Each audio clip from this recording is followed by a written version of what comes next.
Three airlines in the past 24 hours have announced plans surrounding the world's largest passenger plane, the Airbus A380.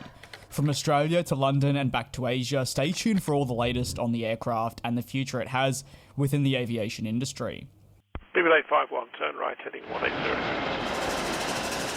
14 Papa, turn right 245, report localizer established 27. We begin proceedings with British Airways and their Airbus A380, though which have been grounded now for 12 months, and naturally with the group and airline more specifically saying goodbye to their 747s, the A380 is therefore their only other quadjet within their operations, and therefore questions have arisen over what their plans are for the type moving forward. British Airways yesterday confirmed that they have full intent on seeing all of their aircraft, that being the A380, returning to the skies, and for the type to power them into a recovery mode. British Airways were the focus of speculation in recent years surrounding a second-hand market for the type, with them being noted long ago at potentially taking on some of the Emirates A380s, which were of course being retired earlier on, and also the Singapore Airlines Airbus A380s that we saw one eventually go to high fly. Naturally though, these plans did not eventuate nor amount to anything and essentially killed off the second-hand market, which now doesn't simply exist at all. British Airways currently has 12 of the Airbus A380s at its disposal, and will be looking to reactivate them in the future, with a traffic light system for international travel being unveiled in the coming weeks, which will determine where people in the UK can travel to. Speaking at the CAPA Live Forum, our next focus switches to Australian carrier Qantas and their Airbus A380 plans. Alan Joyce revealed that he sees, in the current scheme of things, all Airbus A380s returning to operations by 2024, which also sits with his current prediction that notes international travel will not reach 2019 levels by 2024. That's in 3 years' time.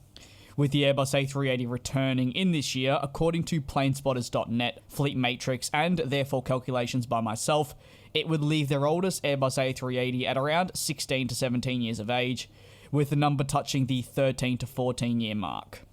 Naturally, an aging aircraft that is already severely out of favour by airlines around the world, and especially when there's no use for the type, will see questions asked. However, what is absolutely important to further note was that if demand returned quicker than first expected, say before 2024, Joyce said that the airline could reactivate all their Airbus A380s in a 3 to 6 month period, meaning a bounce back could be a lot quicker than it may have potentially seemed, and naturally it keeps it an attractive option for Qantas to keep the units on, to at least see how the industry pans out.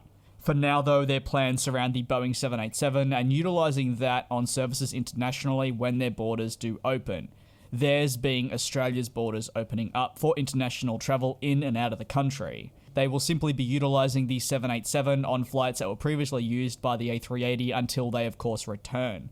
Qantas believes that they can cope with that.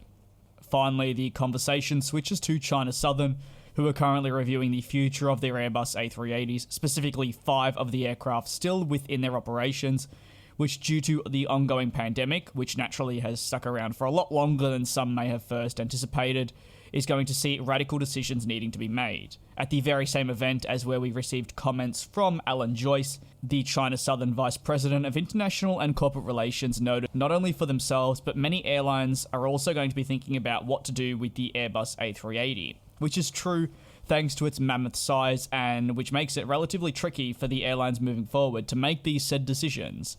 It naturally is going to cost a lot of money to operate, and they need to determine it is the best course of action. He went on to say, maybe it is too large for the route and its operation cost is very high. It is still in our consideration how we solve this problem, and that is a report thanks to Reuters, which will be linked in the description below. If you have any thoughts on the future of the Airbus A380 with these 3 carriers, feel free to drop them in the comment section below. But as always, thank you very much for your continued support, and I will see you next time.